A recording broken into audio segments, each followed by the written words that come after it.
welcome to Derek and Twyla.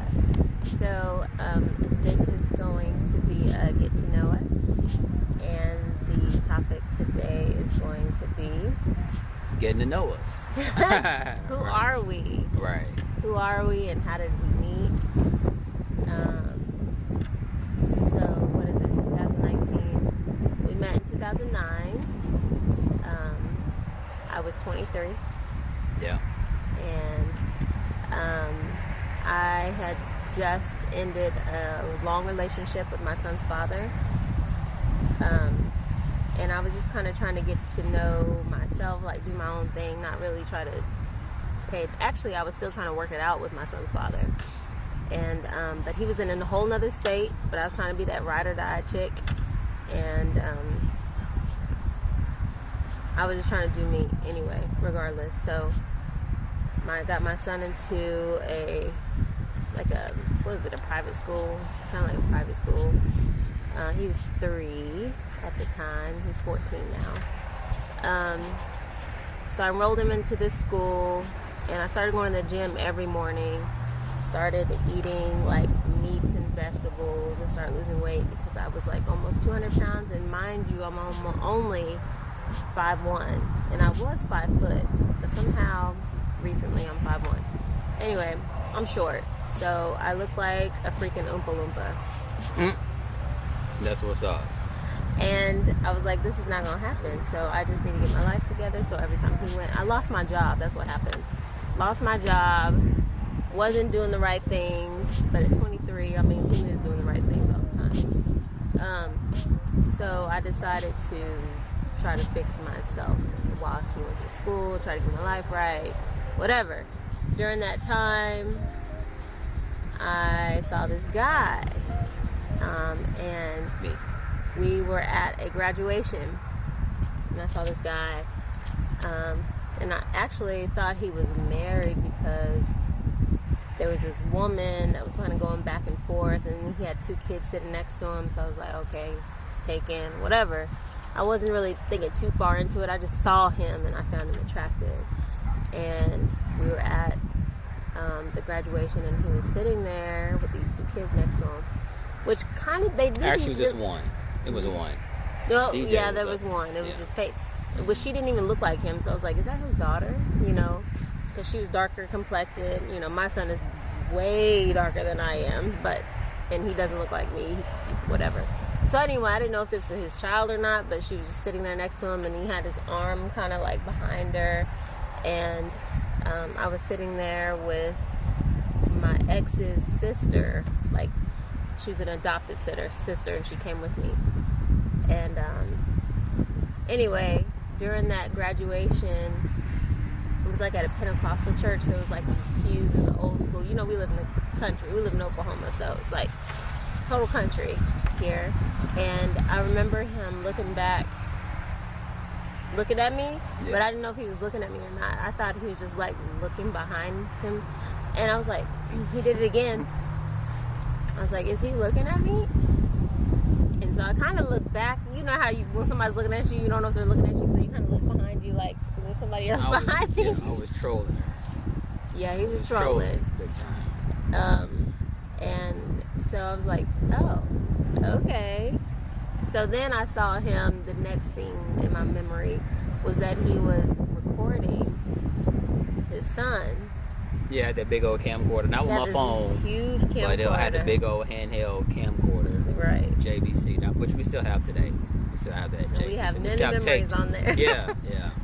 So anyway, he was recording, and I just remember looking at him because he had like these suit pants on. Really not the typical guy that I would think would find me attractive, because I was only 23.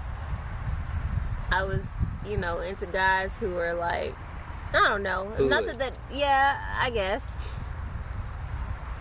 Well, I mean, Anyway. no, go ahead. So, no, he's right. Really just not manly, mature men that wore suits and, whatever. So I found that highly attractive because I was just so mature at that age anyway. So to have someone that's attracted to me and see that, it was just kind of like a shock to me, because I'm like, I'm so young, you know, but I didn't feel young. I felt like very much so a woman. So anyway, when he was recording, I was looking at his body, and I'm saying that to you guys, and I wouldn't really think that that's what I was doing, but I really was. I was like looking at him up and down while he was recording, and I was just, you know, I kind of peeped him. Okay. She was trolling me too. Yeah. Right. So what was your experience that day? Well, that was my experience. I mean, you told it exactly how it happened. You know, after that, after my son graduated, it was Nunu's graduation. Well, tell them though how you felt that day when you saw me, because I can't speak for you. Oh, so when I was looking back at her, I saw this light-skinned, red-bone, highly sexy woman. She had her hair was rolled up. It was terrible. Yeah, she had it rolled up, and then she had on a t-shirt and a jean skirt. A long jean skirt. Yeah, which was kind of weird, but it was kind of cool though. It was kind of like that bad girl, innocent girl look. You know what I'm saying? So like Pentecostal look. So after when I was looking back, we are not Pentecostal, by the way. So when I'm looking back at her, she's looking and she's wondering if I'm looking at her, which I was. So I look back a few times, and then after the service was over, I told myself that I had to, you know, talk to her. I had to see who she was and introduce myself. So after the graduation, she was going to her truck with her son and her niece, not her niece, but her relative. Really like my niece, yeah. Into her truck. So I was like, okay, I can't let her get away because I had to meet this woman. So after I say bye to my son, he goes and gets in the car with his mother. I stroll over to her truck, and I think I said, hi. I might say, hey, I'm Derek or whatever. Nice to meet you or whatever. What's your name? Whatever I said to her. But I asked for your number, right? So while she's putting her son, I think Keanu was 3 or 4 at the time. He was 3. 3 at the time. She's putting him in the car, and you gave me your number. She gave me her number, which I never did. Right. She gave me her number. A lot of people asked for my number, but because I was trying to work it out with my son's father, I never did that. Right. So she gave me her number. I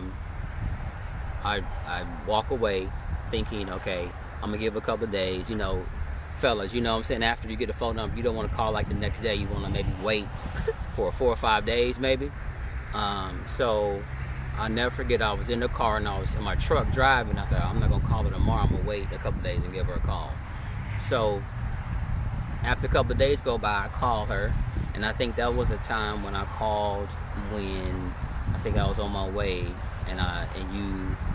You're on your way to work. I'm on my way to work. And I think I said something like, what's going on? How's everything going? I was just calling to check in, see what's going on. How are you? Whatever. And she told me up front, she said, hey, you know, you're a nice guy, but I'm really trying to work it out with my kid's father. And I don't want any drama. I want to try to work it out. And as a man, I could appreciate that because we got to fly on that. She didn't want no mess, you know what I'm saying? She was trying to work it out with him.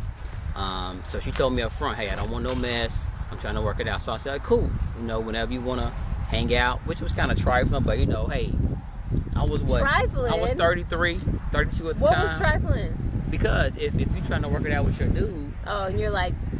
Give me a call. Yeah, that's kind of trifling. But anyway, she told me what was up. Uh-huh. She told me that, you know, she was trying to work it out. So then I said, okay, cool. You know what I'm saying? So a couple of weeks rolled around. I called her on the 4th. Right? You want to pick it up from right there? Tell what happened? Okay. Well, it was before the 4th, actually. No. I reached out to him. He didn't reach out to me. What's that noise? It's the fire station. I'm trying to figure out what's going on. So, soon after, he called me and said, you know, I just want to call me whenever, you know, you whatever, if you need someone to talk to, you know how guys do. So I was like, yeah, okay, whatever. But at that time, I had just found Christ, and I went to an encounter, and it was at a church here called Greenwood. And I went to this encounter, and I was telling my ex, I was like, I just found God and blah blah blah, and he just kind of brushed me off, and it was just like whatever, just whatever. And I felt kind of brushed off, and I also, I would ask for help with our son, and he was like, I remember calling him, and he was like, "What is it now, Twyla?" That's how he answered the phone. "What is it now, Twyla?" Like, so I was like, "Oh, peace." Okay. And mind you, before he left, we were trying to get married in the courthouse, and he found some excuse not to do it. So that was in my Rolodex. And so, Rolodex. Oh, yeah, my Rolodex. that's what's up. Oh, by the way, when we say that's what's up, that means we agree. That's the truth. And we take a drink when we say that's what's up. All right. So I had that in my Rolodex, along with many other things, and I was tired. I was tired of being with somebody that's not here, and I'm trying to get my life right, and you on this whole other planet. I'm not trying to do that. He's on Pluto. It's on He's on Mars. Pluto. He's on Mars. Yeah.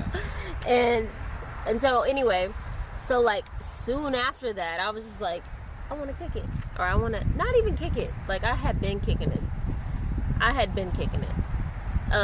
Even when he was gone, I was kicking it. Everybody knows the truth. So They don't know the truth. well, everybody we know, he knows, we all know the truth, that I was whatever. I could care less. And but I still didn't want to waste any more time, so I had this guy's number still in my Rolodex. That's what's up. That's what's up. And this guy's name was Derek. And I texted him and I said, "Hey, what are you doing for the 4th?" Check this out, fellas. This is what you need to have in your back pocket when a female texts you. Go ahead. So he was like, he texted back, "Having dinner with you." And I was like, head over heels. That's what's up. That's the best. You got a toast to that. That's what's up. Because that's what started it all, you guys, was whenever he said, "Having dinner with you." That was the best comeback ever. So it's I'll never forget that when she texted me. I was in my stockroom, a Radio Shack, which is now bankrupt. But it's good now. Yeah, it's right down the street. Anyway, I was the manager there at Radio Shack, and she texted me, and that was one of the most happiest days that I can experience, because I knew that I had planted that seed into her. I'm sorry, that kind of sounded kind of weird. Because we ain't got no seed. But she knew that I'm kind of stay away, but I'm here if she needed me to talk to me. So, when I told her that I was having dinner with her, she said that it was really, really cool that I said that. It made me feel good, it made her feel good, and that's when it started for us. Our first date. Oh, let me go back for a minute, because I didn't tell you about. She tell you about her history. Let me tell you about my history. I was divorced when I met Twyla. I've been divorced for about 3 years, and so when I met her in 2009, I had been divorced for 3 years. So to meet her and to be able to experience the kind of things, even though our age differences are more than 10 years apart. 12 years. 12 years apart. That. I was dating a 23-year-old when I was 35. 34. So I was dating a younger woman, but she didn't seem like she was a younger woman. She actually had more maturity than my ex-wife had. At 23, at 24 years old. I mean, she was taking care of my kids. She was doing things for them. And they wouldn't even really consider her stepkids because we wasn't married at the time, but she Right. still was doing for them like they were her kids. So that really actually made me grow closer to her and fall in love with her more because she was nurturing my kids at the time. So that was cool. But our time that we were dating, our first date, and we'll discuss it in our next video about our first date, after we started dating, how that went through. But we kind of want to give you guys a kind of quick glimpse of our history. I was married prior to that for 7 years. This is my second marriage. This is her first. And last, right? So, and I wish I would have met her first. It's like crazy that you go through things to make you better. And I think that although I'm not perfect, there's things that we can work on and I can work on as a husband. But I feel like I'm a better person because I met her. You know what I'm saying? These shirts. I know we are. These shirts that we have made. Keep calm and stay married. Something that we had made, a while back ago for our Love Lab trip. But thank you guys for tuning in. If you guys like, share, subscribe, hit that notification bell. If you do want to see more of our videos and see what else we create, we are new at this. We're just going with the flow. We're just posting what we can because I feel like people need this, to see people who are hanging in there and trying to work it out. Because we've gone through hell. Yeah, we've been through a lot. Been married. We've been together for 10 years. 8 years. Been together for 10 years. Well, almost married 9 actually. Right. Yeah. But it's been hard. And we have a lot of married couple friends who've been together longer than we have. Like, we're like the babies of the group. Yeah. They've been married 15 plus, and it's hard, but it's really good to have friends that you can go to, that you can relate to, because it is not easy and it is not for wimps. You remember we used to always say, marriage is easy. How easy it is. In the beginning, before we got married, we used to talk on the couch, pillow talk. Yeah. And we used to be like, I was like, I don't know how this could be so hard. Like, marriage is easy. We just vibe so well together. Like, we have no complaints. Like, how can this be so hard? Like, really, in that stage, we were just like, everything was just like on cloud 9. Like, it was so easy. We didn't combine bills yet. We hadn't been together, although I was living there. Okay, so, I mean, it is to get to know us. So yeah. I moved in, or no. I started shacking up with him. Shacking up with this dude.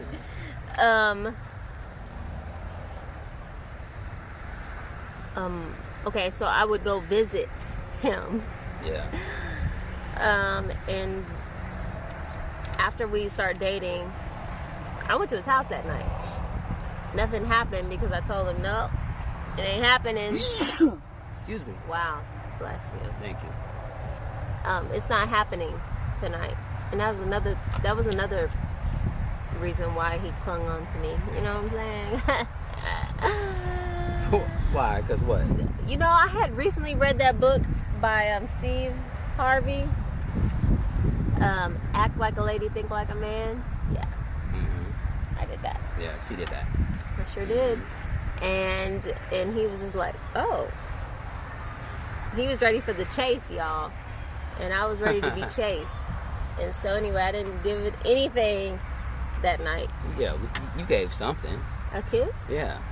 Okay, but I didn't give the candy. She didn't get the nook. The candy. Yeah, the candy. So he had to wait for that. And he was kind of like, okay. So next time I came back over there, he cooked for me. Oh. And he made me some fried tilapia with a salad with some boiled eggs on the side. And some spaghetti with the sauce. That's what's up. So good. That's what's up. So romantic, y'all. Hey, and I can throw down. And I had never been romanced before. I had never been taken on a date before, ever. In my last relationship, I was a kid. Oh, you told me you'd never been on a date before. I never been on a date before. Yeah. Till you. Yeah. And that was crazy to him. Yeah, that's sad. But I had never been taken out on a date, and so whenever he came in, it was like, it was prime for him. It was the prime time for him to come into my life because Prime time. Deion Sanders, prime the time, baby. prime time Mm-hmm. for our love. Ain't nobody What's that song from? for us. The one that looks like Peyton. Oh, I don't know her name, but I know you're talking about. I know you're talking. Go ahead. Finish your story. Anyway, that's, y'all know what I'm talking about. Y'all know that song. It was perfect for him to come into my life because I had never been romanced, and when things happened, it was like magic. And it still is magic. And that's the thing. You have your waves of problems and issues and things you're going That's through. so funny. That's We did what's it at the same up. time. Wow. Waves and valleys, peaks and valleys. And it may seem like all pretty right now, but we just got over a horrible argument, you guys. Like this week it was bad. I was sleeping in my office on a bean bag upstairs. That's for another video. I'm You know just what I'm saying. saying? I'm just saying. Okay. We got to get a little glimpse into the ugly too, Yeah. while we're trying to introduce ourselves. But anyway, But we about to go live, you know what I'm saying, on IG. So we're gonna bounce. Yes. Yeah. Impromptu. You know what I'm saying? She didn't know that until I just said it. So we about to go live on IG. So you guys tune into that. But it'll probably be done by the time you see the video. thanks for coming and checking our channel out. I hope you like what you see. I hope you're excited to see more. And here we go. And if you don't like it, you know what? Whatever. Don't. Stick on post. Don't. But if you do, like, subscribe, hit that notification bell, and Comment. comment down below. That's what's up. That's what's up. We out. We love y'all.